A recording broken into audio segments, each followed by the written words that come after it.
Are you a manager who is eager to change the trajectory of your career? I have spent the last 23 years as a Fortune 50 leader learning from other industry leaders how to break free from limiting beliefs and habits.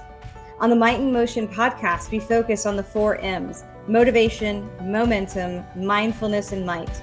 We bring you leaders from Fortune companies, doctors, and entrepreneurs. Their stories of living their own might in motion will inspire you to create your own action plan and achieve your goals. Welcome to Might in Motion.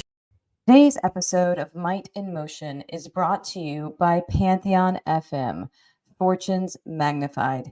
Pantheon FM is changing the world through entrepreneurship.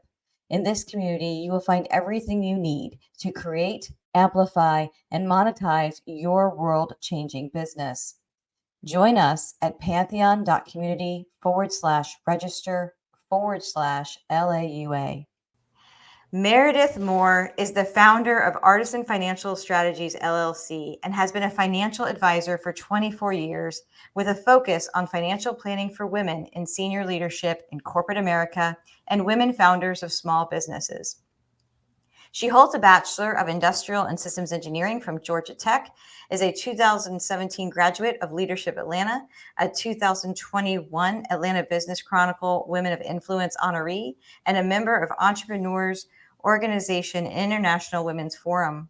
She currently sits on the investment committee for the Atlanta Women's Foundation and Leadership Atlanta. She's also a board member for the Clarkston Community Health Center and the Atlanta Women's Foundation. She has guest lectured at Georgia Tech's Scheller Scott College of Business and Emory's Goizetta Business School. She has spoken at over a dozen Fortune 50 100 affinity groups and is a TEDx women speaker. Her articles on the power dynamics of money has also been published and quoted in publications such as Forbes and U.S. News and World Report. And I'm so proud to say she is also a friend and somebody that I go to for trusted financial advice. So Meredith, welcome to Might in Motion. I am so excited to be here and join you, and I love what you're doing here. So I'm ready to get started, my friend. Let's do this. This is going to be cool because, like I mentioned, we know each other. We have a similar background that we both went to Georgia Tech. We both got degrees in industrial and systems engineering. So we have a very similar mindset on how we think about things. But what kind of took you from an engineering path, right? I went transportation, right? Very typical engineering and process, et cetera, to you going into financial planning?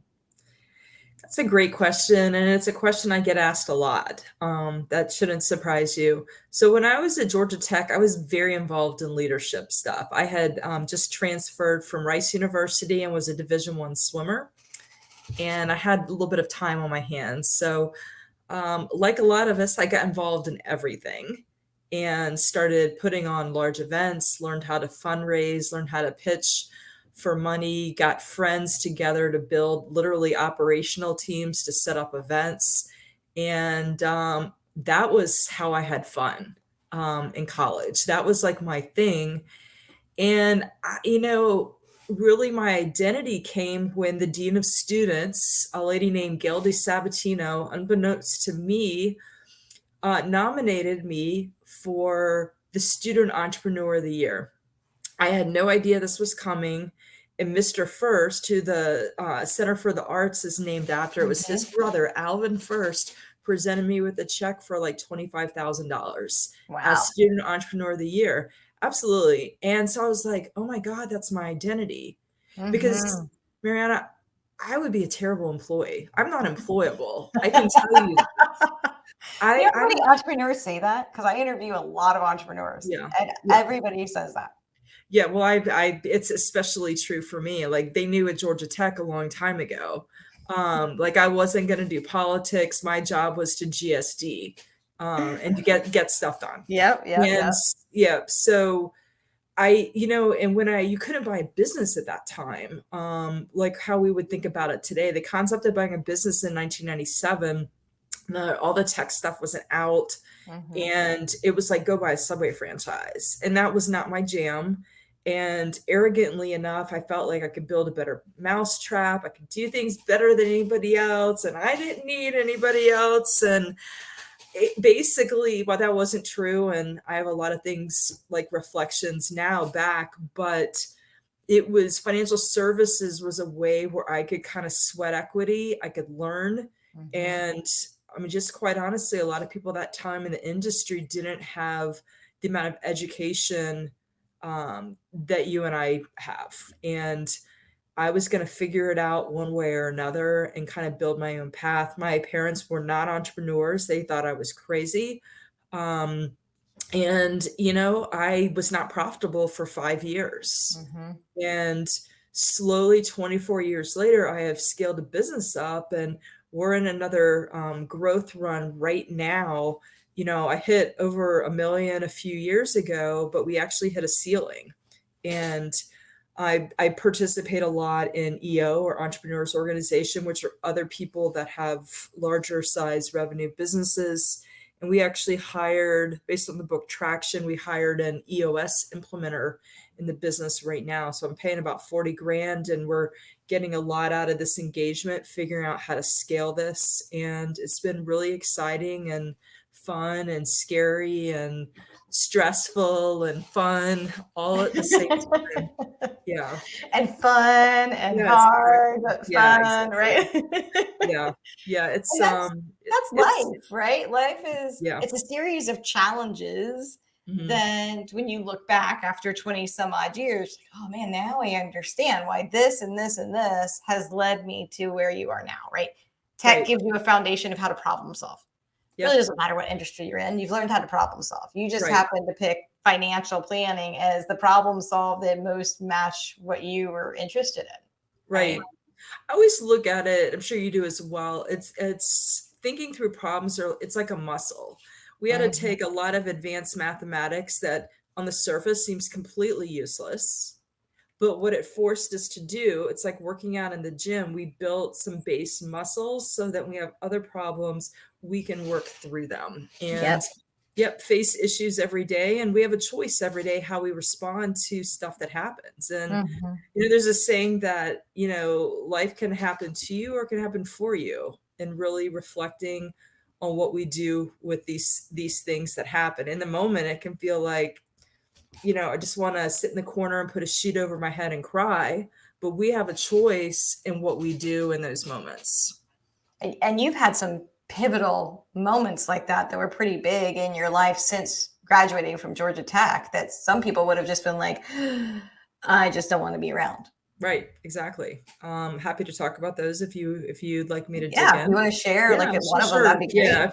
Everybody's afraid that I don't want to share. I'm very open about this. So, yeah, so 6 weeks after having my son, I had a diagnosis of what's called a glioblastoma, which is brain cancer, which is the same thing that killed Ted Kennedy, John McCain.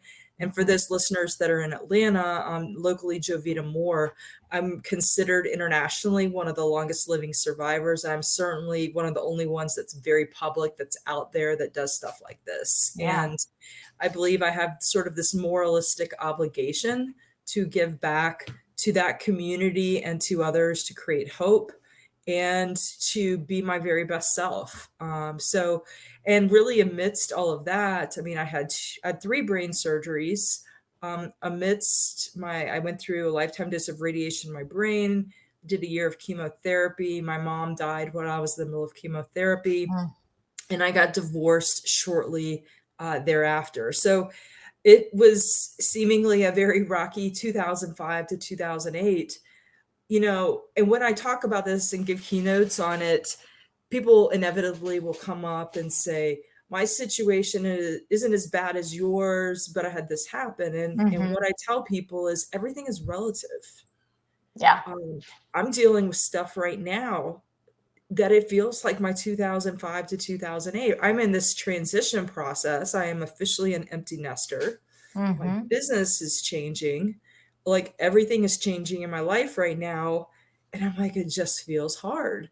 But Yeah. I'm like, I'm in a much more abundant place than I was in 2005. So we all are dealing with our stuff. And I remind myself about that when we see somebody where we're like, we don't like something that they said, or maybe they're not smiling. I happen to have resting bitch face. I'm actually You and me both. very annoying. Yeah, people in the gym just think I'm mad at the world. I'm really not. I'm trying to do my thing. Anyway, Sometimes I am mad at the world, but it's usually yeah. not the case. I'm just thinking. Yeah, exactly. It's our thinking face. Yeah. That's exactly right. But we have a choice. We have a Mhm. choice when stuff comes, and I'm very mindful of having the right people around me. That's been one of my the biggest things that I think that I've been intentional about in the last 5 years. And I write about it a lot. As you know, I do this weekly newsletter thing. Yeah. And I talk a lot about where the average of the five were around the most. Mhm. Listen, there are certain family members we can't help, but when we can choose who we put around us, I'm very intentional. And I always think I'm so caught up with this future self identity and what am I doing right now to act and do things like my future self. Yeah. And so putting friends and peers that might have nothing to do with my industry whatsoever, that's who I want around me because that's who I want to become and I want us to feed off of each other. Yeah. I love that. I do. It's, and we heard it when we were kids, right? You are who you hang out with. Mhm. And I don't and think then I time heard is it. a journey, right? Like Yeah. sometimes you have a set of friends for a season. That doesn't Yeah. need to mean they gotta be there forever, right? Right. And that movement from like one season to the another season, and especially if you're building something, you're building a career, you're building your Mhm. own company, can be lonely, Yep. so how have you dealt with those kind of transitions in time as and even recently you said, hey, you're really looking at Yeah. that closer circle. Yeah, I got very clear about the organizations where the people are Mhm. who I like being around. So Yeah. for me, it's International Women's Forum. These are a lot of the women that I've looked up to for 20 years. I call it the Super Secret Spy Women's Organization. You have to be asked to join. These are women I've looked up to for 20 years. I still do a lot of stuff with Leadership Atlanta and EO. There's just a lot of people that think the same way. It's like, how do we move to abundance? We're all dealing with crappy stuff. A lot of the stuff that we're talking about, people are wired for that in that organization, and the people that want to make a big impact. Yeah. That's who I want to be around. I don't need to hear we all have problems. We all want friends that we can call, but that are going to tell us to get off our ass and go do what we need to do. And we all have issues, but we want somebody that's going to pull us up, that is like our future self. And that's Right. where I'm really clear. I actually, one of the ways that my network, I would argue, has been my biggest asset. And the Mhm. way that I built that, you may know, I created a luncheon series that I did for 6 years. I literally just did the last one a week or two ago. And it was called Interesting Women Leaders in the ATO. And what I did was spent probably close to $75,000 on curating lists of people that I wanted to meet. And then Mhm. it got to the point where the attendees would replace themselves Yeah. and but a peer that was of the same sort of caliber in their career. And I was able to level up my network. And there's a big joke in my circle that I know everybody. Well, I don't know everybody, but I know a lot of people, and it's been useful for when I need introductions or to be able to help another friend or peer out. Yeah. And and there is a very tight women's community here in Atlanta. A lot of people don't realize it. And it's like once you get to a certain level, it's really fascinating how that works. And the doors that I could just email somebody that's a friend or text somebody, and then they'll do an intro to somebody really big. And I Yeah. get a meeting now. I would never have been able to say that 5, even definitely 10 years ago, more or Yeah. less 25 years ago. And it's putting yourself out there. You're willing to take the risk to say, I'm going to start this lunch.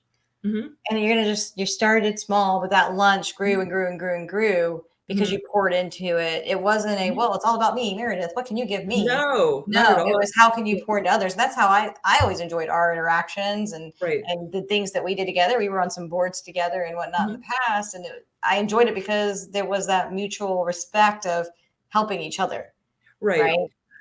Yeah. Somebody sat me down. I had a hard time learning this, Mariana, but I had an older gentleman. I don't even remember his name, but I still remember the breakfast or whatever. And he called me grasshopper. Like this is the older gentlemanly Yeah. guy. I was trying to figure out how to do business. Like that's how we're taught business development, typical guy mentality, go pitch. And he's like, it's not about that. It's like the more you give, Yes. the more that will come back to you. And Yes. again, this was 15 years ago. So this was a very novel concept to me. And I was receptive to hearing it. And it was completely contrarian to everything that I had been taught. And now I live that. But at the same time, there's a balance of how do we, when we're still in business, how do we convert certain relationships? And in my Yeah. business, it gets weird, and I have to be really weird with not transgressing certain boundaries.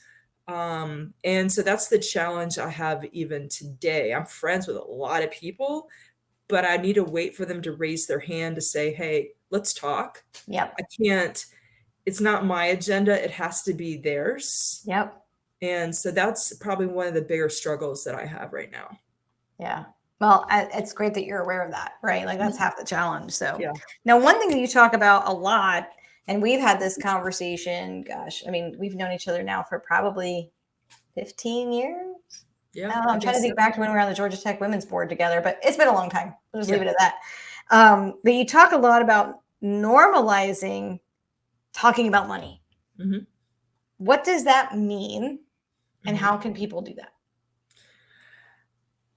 This is true in some houses and not true in others. So for some people, talking about money is very taboo in their Mhm. house, definitely with work. And it isn't like you're going up to a peer at work and saying, how much money do you make? Like we all know that's highly, highly inappropriate. Yep. Actually, I think I would laugh really hard if that happened at your current employer. Yes. Um, I would just go to you. No, I'm just kidding. I would not. Anybody yeah. listening, I would not go to Meredith, ask her what my peers are making. Yeah. No, no, no. I mean, like people just talking at a company and saying, "How much Yeah. money do you make?" No. Um, but I mean, at home, it's like Yep. sometimes people avoid it. I think because they're scared about it. I know that's not your situation. So what I talk about is with your partner. How do we normalize those conversations to where it's not stressful? And my experience has been with couples. There's a lot of judgment, especially around how people might be spending. So the Mhm. data, the academics tell us that the spouse making more money, that has greater education, or is older tends to have more financial power, or let's call it influence in the relationship around how money is saved or spent. Mhm.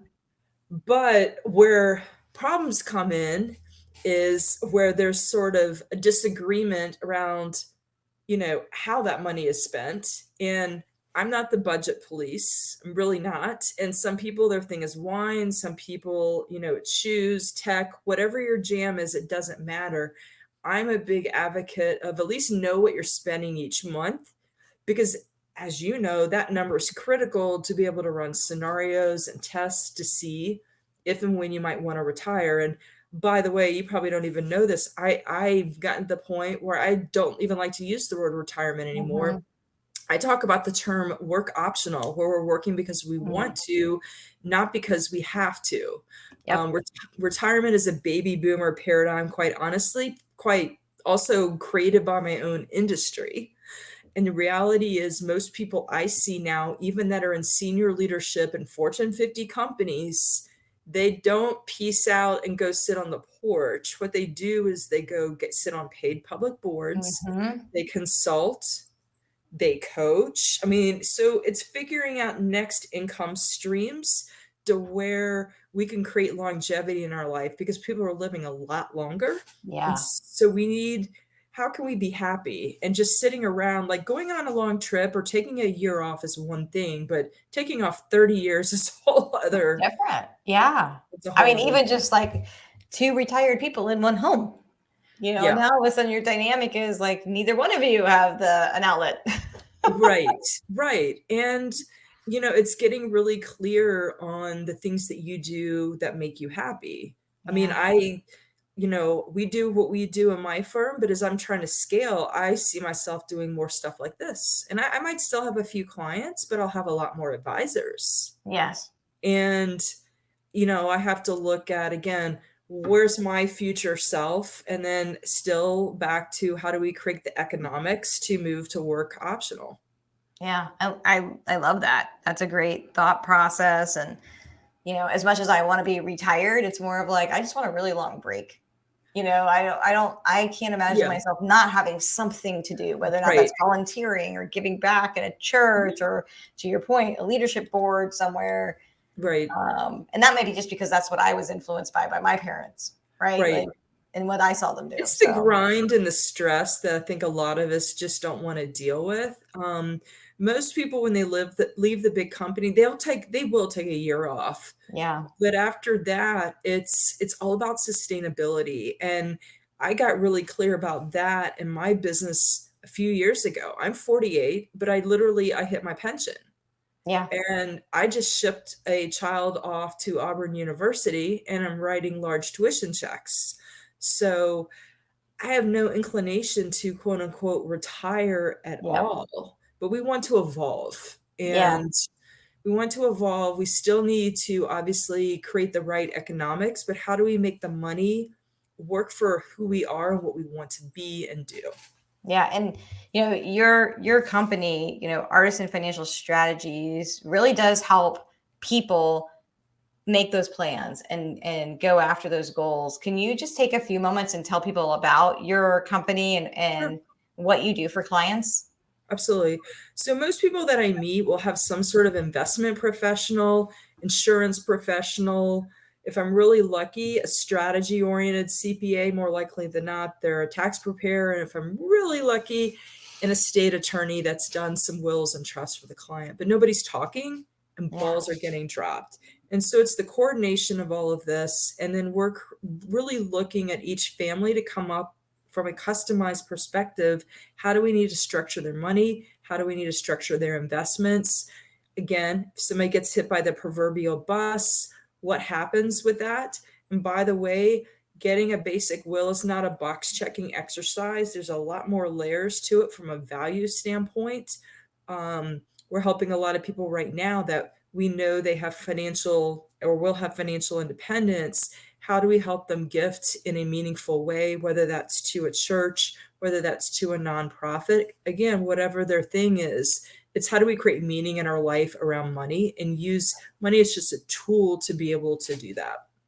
and what I love is that you don't have to be somebody who lives in Atlanta to work with Meredith, right? You have clients that are across the country. I don't know if you have clients globally, but I know personally Three. that, Yeah.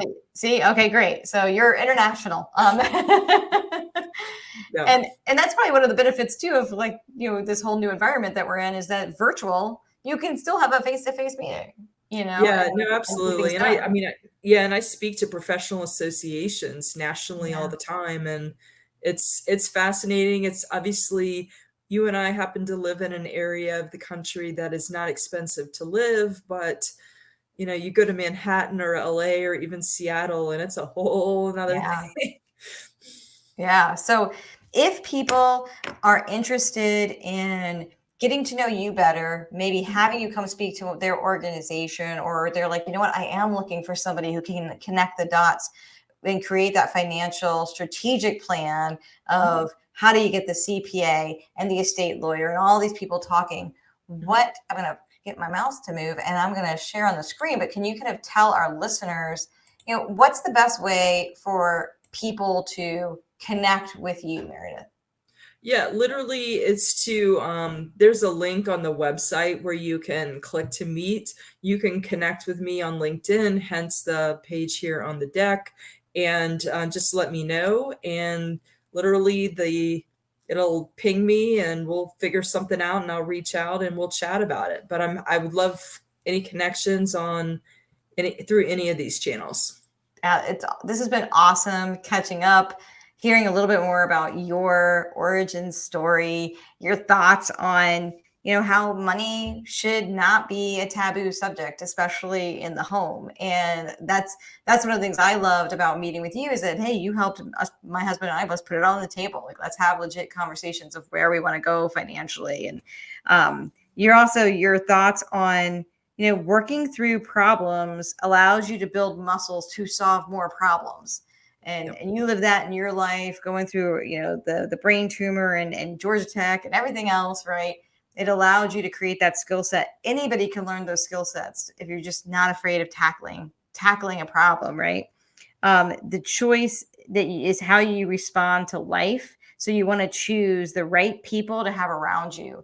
That will help elevate your mindset, get you in that right space so you can continue down that trajectory of where you want to go and not be held back by, like, hey, you're different than what you used to be. No, I'm trying to go there. Right. And so being able to surround yourself that pull you in that direction. Those are some of my golden nuggets that I took down, Meredith. Thank you so much for joining us today on Might in Motion.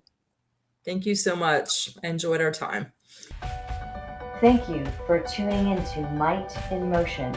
If you learned something about motivation, momentum, mindfulness, or might, please like, comment, and share. Thank you.